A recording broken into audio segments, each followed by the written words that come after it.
Thank you again for attending tonight's Rock County Civics Academy program.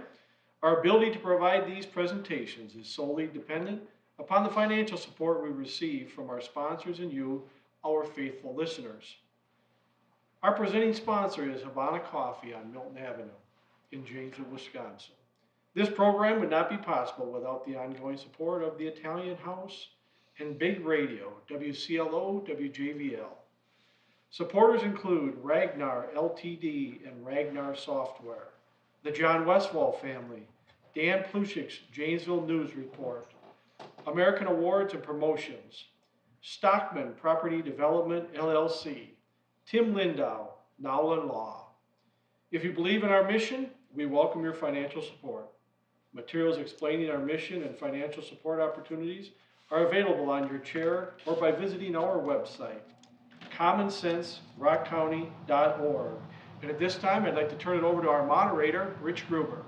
Thank you, Paul, and it's a pleasure once again to have the opportunity to visit with candidates for the Milton City Council this evening. Before we begin our conversation, which will be just a little bit different than some of our past events, and I'll explain that in a moment, I'd like to introduce John Cruzan, who is the chairman of the board of the Greater Milton Chamber of Commerce. John?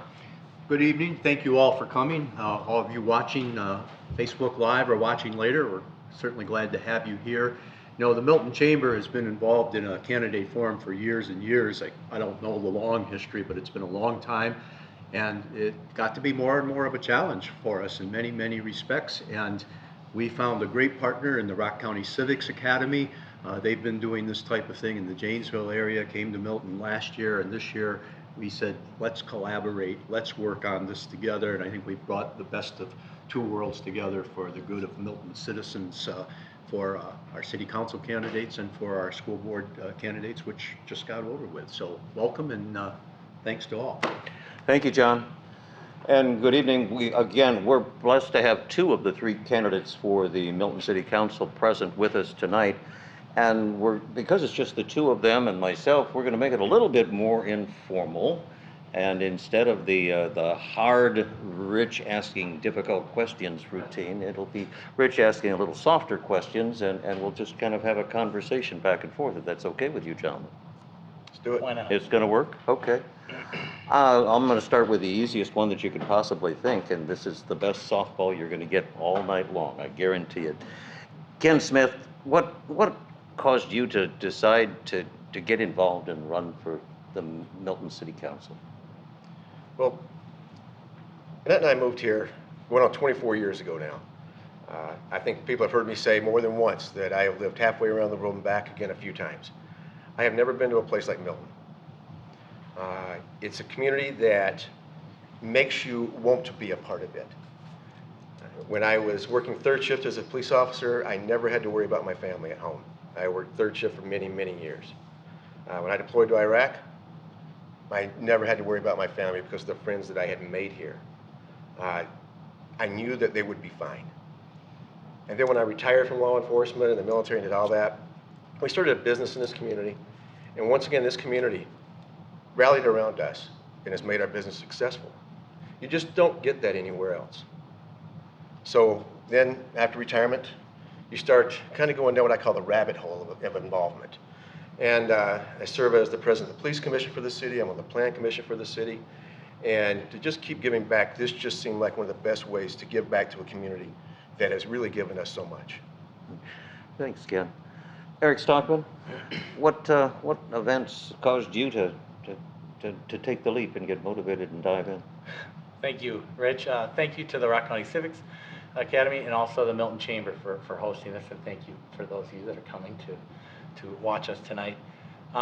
This is my second term on the City Council, and I have to admit I serve with some really great people. We have an amazing city staff that works hard for Milton, and we're doing some really cool things.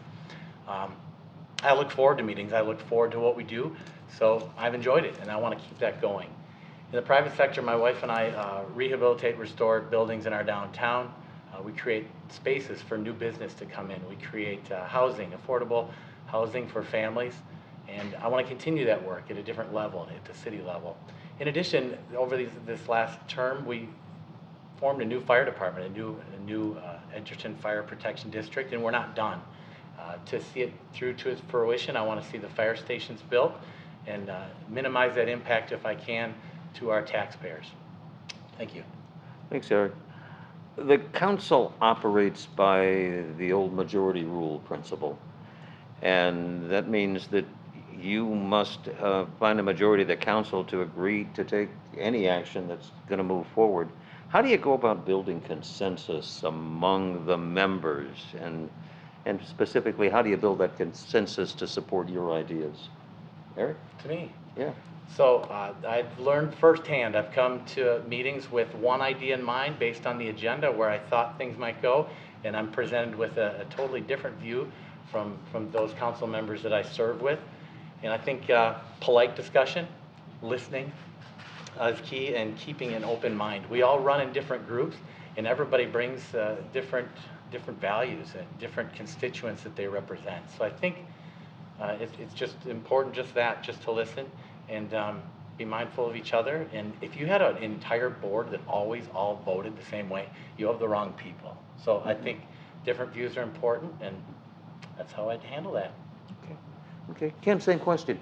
Council operates by majority rule, and that means that you have to have the majority of the council agree if you're going to take any action moving forward. How do you go about building consensus among the members to get them to adopt your ideas? I think most people, especially that are that involved in their communities, really want to do what's best for their communities. And if you really research what you want to put forward to them and really have the facts for them and communicate those facts clearly for them, oftentimes you can create some buy-in. But when you can't, like Eric alluded, you have to sometimes just be quiet. No, you're not the smartest guy in the room. Somebody might have a better idea than you. There are different ways of viewing what you're trying to accomplish and help you. Done that many times in my life through law enforcement, the military, and everything else. Just try to get a plan through and work it through, and that's the best way I can think to do it, is educate yourself and then listen to others as you're presenting it. Well, let's go from there, Eric, or Ken rather. From your view, what's the most compelling issue that's facing the city council, and how do you intend to address it going forward? Right now, there is an incredible lack of affordable housing out there for whatever that looks like. We're the process, the city is, and the Plan Commission is in the process of modernizing the zoning code. We also need to look at our comprehensive plan to bring that affordable housing to Milton. Everyone knows that if you want to lift people up out of poverty and bring them to the middle class or farther, buying a home is really that first place where it starts. And right now, we're unable to secure funds from some loans that have just passed because our comprehensive plan is too old. And I know that it's a huge job to get the zoning codes modernized, but I think we also need to be looking at our comprehensive plan, which was done in 2015. And so because of the age of that, we don't qualify for any of these loans. That there's $525 million that the governor's just signed. There's 4 bills that were just signed in. So I think looking at that comprehensive plan is the next step to try to address the issues of housing and bring more people to live in this community. Eric, from your view, what's the most compelling issue that's facing the council, and how do you plan on addressing it? So I would agree with Ken. It's the housing, but I don't want to just stick with that. So I'll throw a new one, which is the fire stations. It's this new fire protection district. It's going to require new fire stations in Milton, and there's a significant investment to have 3 fire stations and that brick and mortar and to build them. And I know that we're already looking to state grants, state and federal grants, but right now USDA some funding, financing, trying to I guess mitigate that impact to taxpayers. I think an operating referendum is we're going to have it irregardless, but I think we can minimize it if we are fiscally responsible, if we work hard to exercise every other option before going that route. Well, in following along with that, Eric, what's your plan to engage the public in building consensus around that particular critical issue? I think it's important to have more open sessions, invite the public to come and listen. And we've been doing that. The public has been invited and always will be invited, but I think continuing that open discussion, inviting them in, communication is key. and that is an area that I want to focus on. And we have, even in just the last couple of council meetings, there's been a couple of items that have come across the docket where we've considered inviting the public in to a listening session to better understand the topic. Ken, you mentioned the comprehensive plan, you mentioned the need to bring it up to date, the planning ordinances, the zoning ordinances that go hand in hand with it. All of those are key to development in the city. From your view, how do you intend to engage the public and hopefully help build consensus among the public on the right direction to go with those issues? That red card comes up quick. It's got me nervous there. Sorry about that. Yeah, but this is a small town. There are less than 6,000 people in this community. Everybody knows everybody.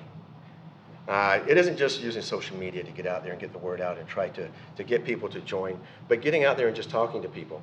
If you're out regularly in our community and you're talking to people and you're not just sitting there with your face in your phone and getting people involved, outside of the council chambers, we need to, we have a responsibility as alderpersons to communicate with the members of our community when we see them and everywhere that we see them, because they may not want to come in there. They don't know that they'll feel comfortable. So engage them where they are comfortable, out in the restaurants, in the streets. You see them walking. My wife and I, we walk all the time, and we're always saying hello to somebody and engage people that way. At least let them know that you're approachable and that they can talk to you about it. Okay. Eric, when and if you're elected again and you take office, what's going to be the topic of the first resolution that you want to introduce to the council? And why is that particular topic important? And how are you going to build consensus not only among the council but the community that it's the right thing to do? So I want to touch on this housing and homelessness again. Maybe we didn't touch on the homelessness, but the housing. And I've gotten more passionate about it lately, affordable housing and understanding what's out there. Because there's a good amount of money at the Rock County level to help fuel some of these developments. Some of the statistics are staggering. Less than 2% vacancies in our county right now. And 1 in 4 families that is looking for low-income housing can find it. And the number of applications that have been submitted to ECHO daily have doubled, and it's up to 30 applications a day to try to get funding. So we have a problem, and it's not just a Milton problem. It's a Rock County problem. It's a everywhere problem.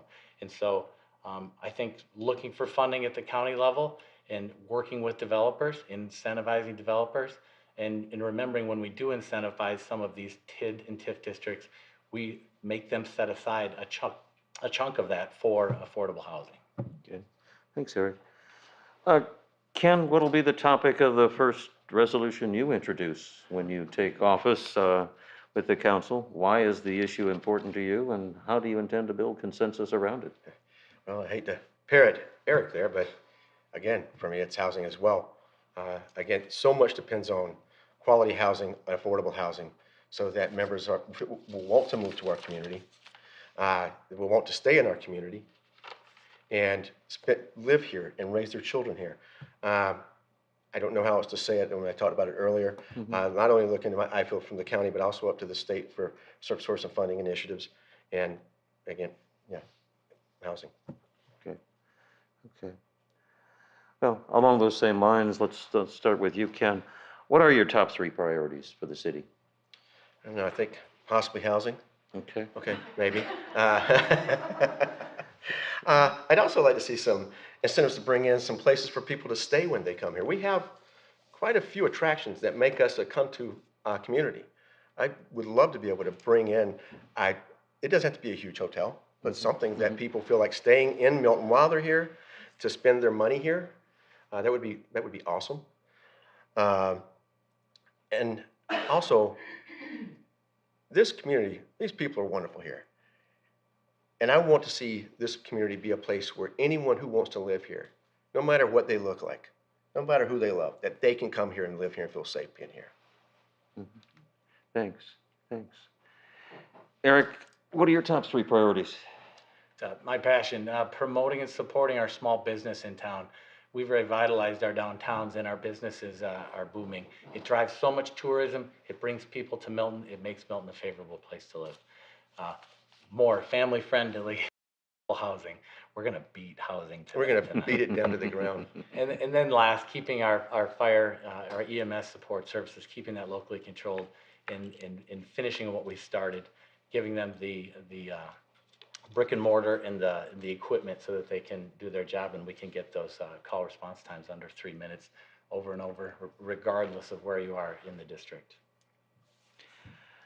Let's shift gears just a little bit, and I want to get into the area of intergovernmental cooperation because, as we've mentioned, the housing thing, that seems to be a theme that we've got to work with others to make things happen.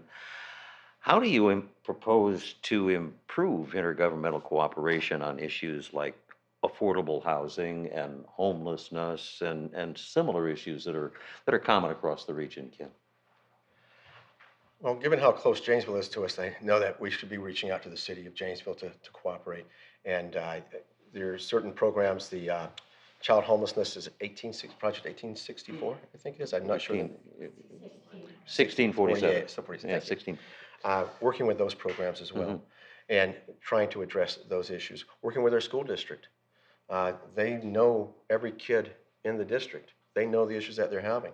And they know the issues their families are having that we may not have, and give us some insight as a council. Okay.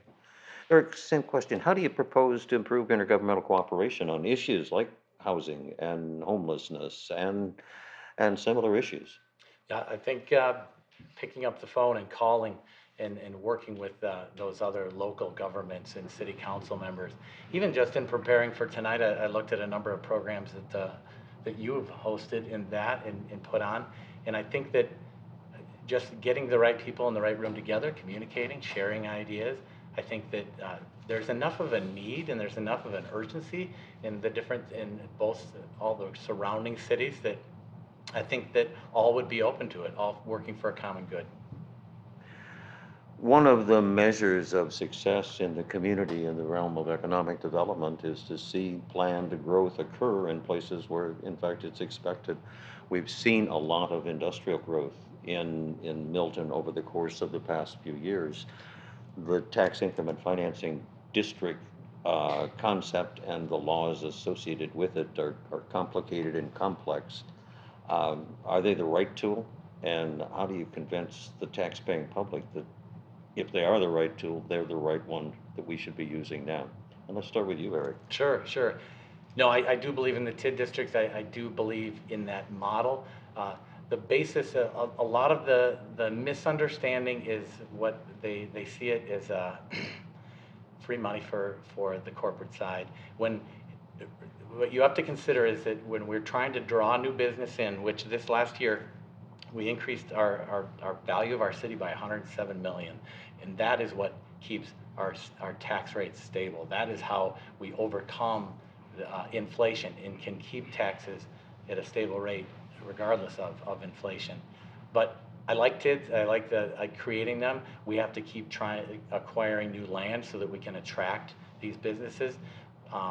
One of the rules of the TIFs it basically says the project wouldn't happen unless you had this. So without the TIF, it wouldn't happen. So you can keep an open farmland for a period of time, or we could have John Green Motors or a Dairy Queen, and a lot more tax base is drawn and a lot more value is added to the city when you have those businesses. And I think education, I think there's a lot of misinformation and misunderstanding that I would like to clear up. Okay. Ken, the same question. A measure of success often in the realm of economic development is seeing those new businesses sprout. And we've seen a lot of that in Milton, and you've used tax increment financing as one of the tools. It's a complicated tool. How do you explain that tool to the public and convince them that it's the right tool for Milton's future? Well, thanks, Eric, for basically what he said. And then reaching out, again, like I've said before in the earlier answers, not just getting out of the council chamber and chatting with people and making them know that they can come and ask questions. We need to, in my opinion, get them into the chamber as best we can by talking to them in the public so that we can explain these things, but it all starts there. And bringing, we're talking about how do we make people understand it, if I understand the question correctly, and getting people in so that we can explain the process to them so that demystifies that entire process. If you look around at how tax increment financing districts are managed in a lot of other cities, you'll see that there's a propensity of borrowing from one tax increment district to bail out another tax increment district. And in that process, oftentimes you lose some of the accountability for the original purpose of one district being created by another.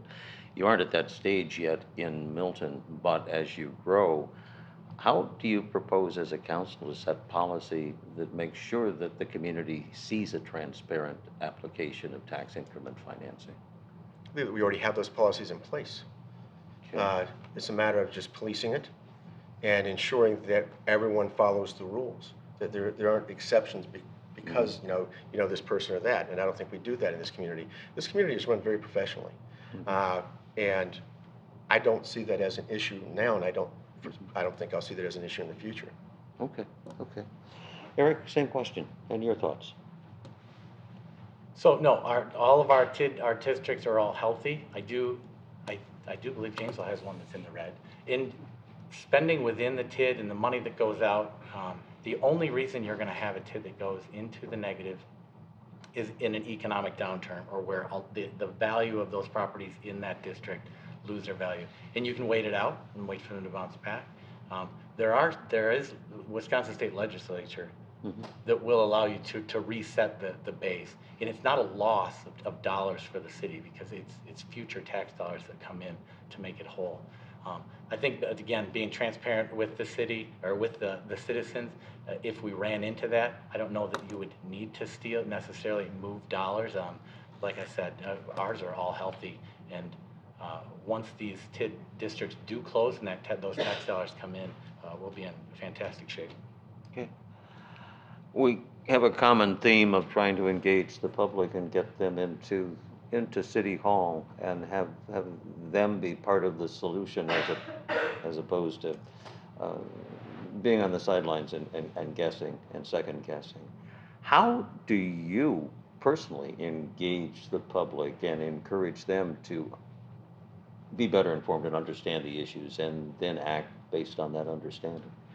Sure. Part of my civic responsibility, I serve on a number of nonprofit boards and boards where I can make a difference, where I can use my skill set to help other organizations. And in the circles that I run within those boards, I'm always talking about what we do at council, typically because we have a lot of fun at city council meetings. So I like to talk about topics that we did cover, keep everyone informed. If I see an agenda item that's coming up that may affect a certain group, may affect a block of businesses, I will reach out and call. But I do my best to commonly speak about city council meetings, what's going on, and ask people that I haven't bumped into in a while, what can Milton do better? I say that time and time again, because I'd like to learn what we can do to better serve. Okay. Again, same question. How do you engage the public and make them part of the solution? I think I'd already addressed that earlier. Yeah. Get out and chat with people, get them in the door. Always be approachable, and make them want to come to you, is the way I said it. Everyone in this community is curious about everything that happens in this community. It's one of the, God love, nosiest places I've ever lived in my life. And so they will seek you up. They will ask questions. They will call you. I actually called Eric just with something that I thought he might be interested in. Was it this morning or yesterday? Yesterday. Yesterday. Because I saw a piece of legislation I thought it might affect him. And that, like you say, you call people. You get out and you chat with them. Get up when you see somebody, when you go into MFR, you go over and you chat with them, see how they're doing. If they have, especially if you're going to be an alder person, you should be finding out how they're doing and what they want from you. And I will say, Paul jumped all over that. Paul Hench, our city administrator, and sent me a bunch more information. So Cool. Thank you for that. Sorry, I probably spoke out of turn. No, that's fine. I want to encourage the cross conversation. Okay. 'That's really what it's all about. What's your philosophy concerning implementing user fees in lieu of property taxes to support particular services provided in the city? I'm not a fan. You're not a fan? Tell No. me why, and how do you balance the budget if you don't have access to something beyond property taxes? You just went right over my head with that one, be Yeah. honest with you. Yeah. I'm not a fan of them. I think that the way that, as fiscally responsible as this city is, that we run on a tight budget, and we run on a well-maintained budget, and we run typically exactly where we should be for a community our size and the tax base that we have. So just to start implementing user fees, I don't know that we have a need for that right now. Okay. Okay. Eric, same question. Your philosophy on the use of user fees in lieu of property taxes to support particular city services?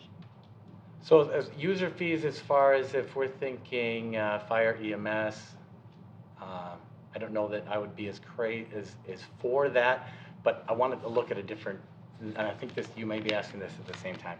Consider a 72-unit apartment complex that goes in, and that impact it has on police and fire.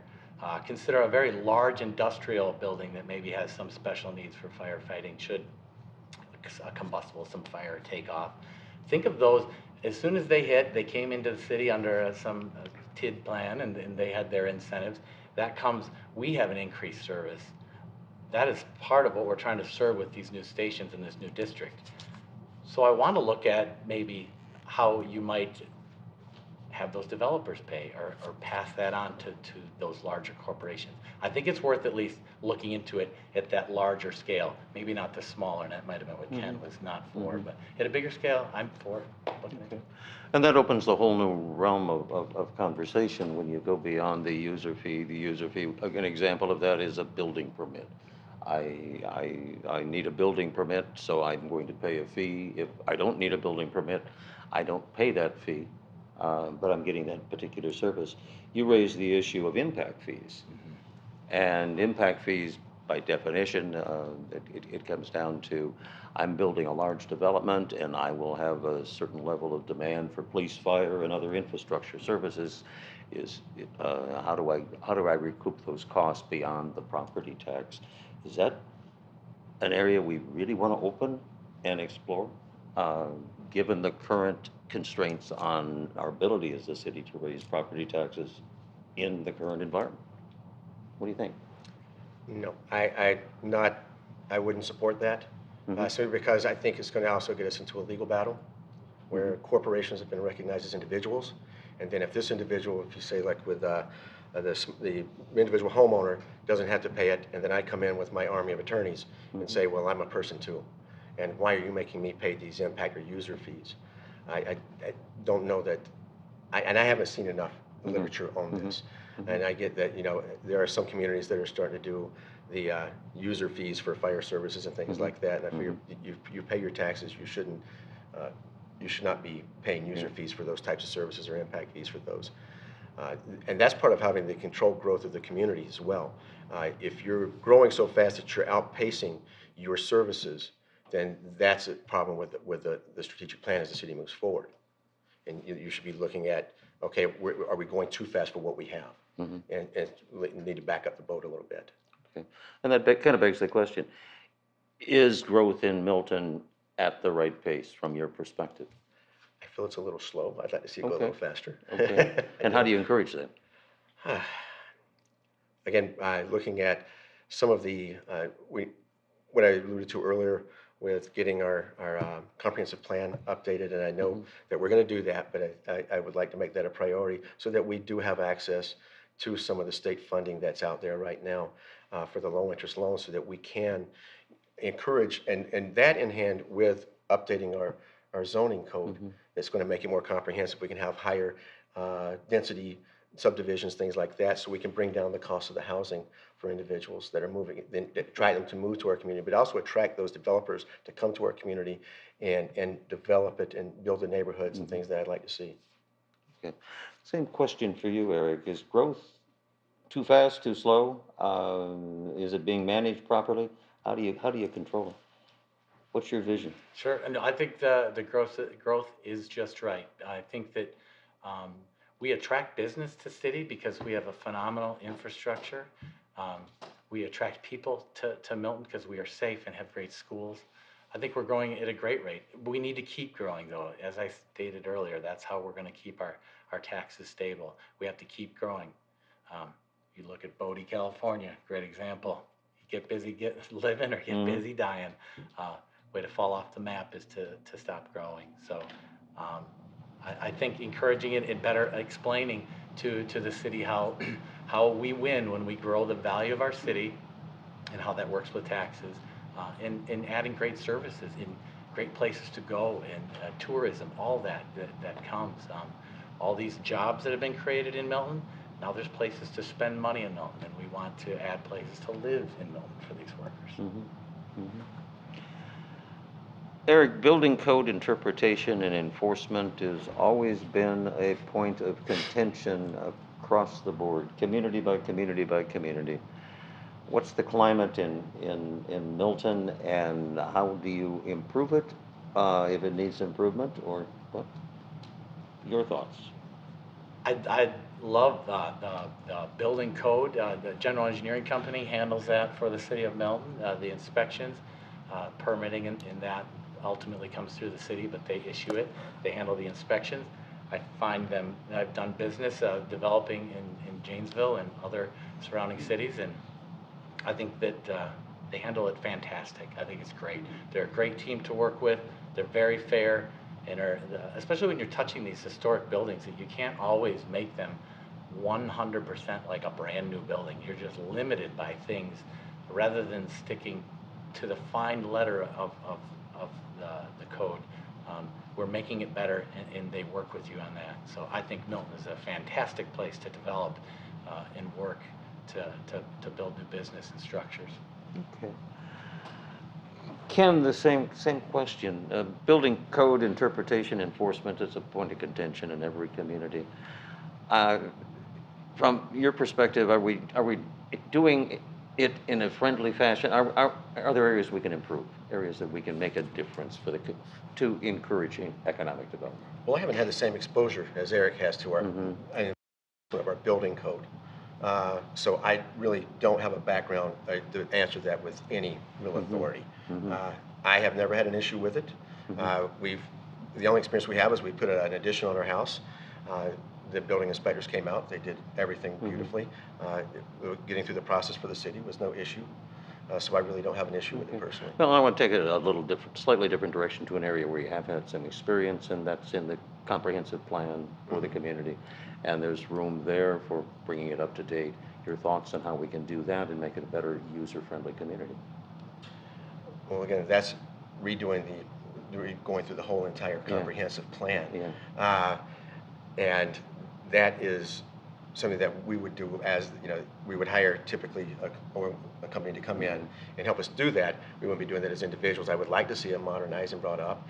Like I said, it was last updated in 2015, so I think just like our zoning code, I think there's plenty of places that we can improve that. Okay. Shared services with other units of government. There are means of providing some economy of scale. There are means of providing some efficiency. What's your perspective on shared services among local governments within the region? What can we do to move any sort of shared service concept forward? So with the exception of our fire protection district, I guess I look at that in a sense that we're sharing across the municipalities, which is fantastic. I do know that in the past, we've tried to share some fire service with Janesville, and I think that there was a struggle. But outside of what we have in the fire protection district, I guess I would be open to examples in working to try to find a common ground where we could both win in that. I do see difficulties based on where we struggled with the fire department and some of those fire services. Okay. Shared services with other municipalities, other units of local government. Are we doing enough? I don't know that we can do any more. The fire services and EMS services are typically about the main places that most communities do shared services.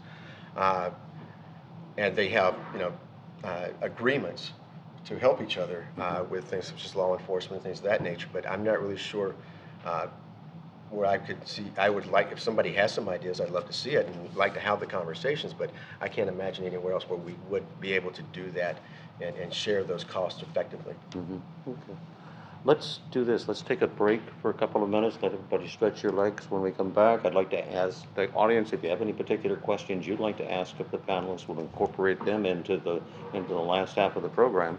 Okay, welcome back. And this section of our conversation with our candidates tonight is going to shift gears and go to questions that are coming out of our audience. And for both of you, I want to take just a second and apologize up front because we're kind of viewed as the media, and yet I don't feel like I'm in the media. I'm more just that concerned citizen trying to get to the heart of the issues and make you feel comfortable in bearing your soul and why you're doing this. But at the same time, you have to maintain a relationship with the media if you're going to be successful as a member of the council. What's your perspective on the role of the media, and how do you cultivate the media to work with you as opposed to work against you? Would you like to start, Ken? Sure, love to. Bit of experience in this. I, as a former police officer, you're talking to the media quite a bit. You learn very quickly that the last person on this earth, or entity that you want to make an enemy out of, is the press. Because they are one of our basic American rights. So when you view it like that, you don't have an adversary relationship. And then going through the process of hiring a police chief and all that and talking to the media, I'm very comfortable, and there's no reason to not be comfortable speaking with the media, because if what you're saying is true, is honest, and you're doing it with integrity, you have nothing to fear what somebody prints. Absolutely nothing. Thank you. Eric, and your thoughts on media relations? And I enjoy speaking with the media. I always take the calls from Kelsey or whoever may have questions after meeting. I think working with the media to help get the word out and to help that communication piece that we talked so much about is really, really important. I'd also like to encourage the media not only to print clickbait that encourages people to engage on an article as much as well thought out ideas, principles, ideas that are going to be passed to inform. And I think we have a great working relationship with the newspapers, and I'm happy with what I've seen as of late. So. okay. Another question from the audience. What have you personally done to educate yourself on local government functioning, its roles and its responsibilities, Eric? So I take every opportunity I can to attend webinars on topics that I may foresee the city of Milton being engaged in, or things that are going to become important. The mayor's always real good about sending out information that she may run across that will behoove us with everything that we're facing for challenges. Also, there's a local government 101 that a number of us are going to be taking, and that is priority for me and important to better educate myself. Okay. Kim, same question. What have you personally done to educate yourself on local government functions, roles, and responsibilities? When I got on the plan commission, first thing I did was call City Hall and said, what do I need to read? Read. I started reading the zoning ordinances and all of those things that affect the plan commission. When I made the decision to jump down this rabbit hole, I got the handbook for the Wisconsin elected officials. And that is the driest read in the world. God. But I'm reading it. No, you haven't my wife's laughing at me. You haven't read my dissertation, so. And so I educate yourself. We're adults. Educate yourself. If you're going to take on the responsibility of a position, then take some time and figure out to best serve our community, how to best do that, what the rules are, play by them, know the rule book. And I'm going to kind of incorporate your closing remarks with another question that came from the audience. Is there any question you've been asked that you'd like to elaborate on further? One, and then, well, let's start with that one, because I'm seeing a bit of, I think I've sprung an opportunity on you. Well, I don't think that we fully understood the question about working, oh gosh, what Shared was? services. Shared services, Shared thank you. services, for the moment. services, I second that. I had that moment, hon. Mm-hmm. Yes, we do understand things that in the community there are, personally I didn't think about like the school district and the city being separate. Mhm. Yes, we do share services with our police officers and where we can best serve each other when we get together. We do look at our school district as stakeholders. Yes, there are different areas within the city that do shared services. So yeah, thanks. And but no, I just appreciate the opportunity to get in here to speak with you people tonight and let you know who I am. And I feel that I'm asking you to give me one of the greatest things that you own, that you have as an American citizen, and that's your vote. And so you have a right to know who I am.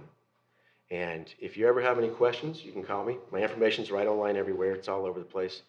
And I'll chat with you one-on-one. You can figure it out, okay? But I hope you vote for me on April the 2nd. Thank you much. Thanks, Ken. Thanks very much. Is there any question you've been asked that you'd like to elaborate on further? And then your closing comments. I've got to jump on the shared services Think that one? comment. Yeah. After a better understanding, how it's a little more broad and inclusive than I had first spoke, so I do apologize. But anywhere where these services are mutually beneficial to both parties and where we can work together, like training for our police department in different activities in the school district, I am all for that, Rich. Mm-hmm. So, and thank you all for coming. Thank you for this opportunity. I've had a great time tonight. This is one of the more challenging parts of running is prepping in this for me. And with each time now, the second time, I have more fun with it, and I appreciate it. It makes me better. It makes me stronger. Mm-hmm. So I appreciate that. This is an exciting time for Milton. I think it's a great time to live in Milton. There's a lot of great things happening. So I'm excited to keep serving the city. I'm going to keep working for small business. I'm going to keep working on this housing piece to develop that. I will be fiscally responsible as we continue to work with the fire department and adding the new fire stations to Milton. So thank you for your time tonight, and I look forward to earning your vote in April. Thank you. Thank you, Ken Smith. Thank you. Thank you, Eric Stockman. And thank you, ladies and gentlemen, for your time and attention tonight. You have the next opportunity, folks, to express where you are on the issues. The election's April 2nd, Tuesday, April 2nd. Early voting begins next Tuesday, I believe, next Monday or Tuesday. See your city clerk if you want to take advantage of that opportunity. But there's nothing more important than you exercising that special right you have to vote on who you want as your leadership in your community. So thank you again for participating tonight, and best of luck going forward to both of you. And thank you, ladies and gentlemen. Have a great rest of the evening. Thank Good you, night. Rich. Thank you, Leslie, for doing this. Appreciate it.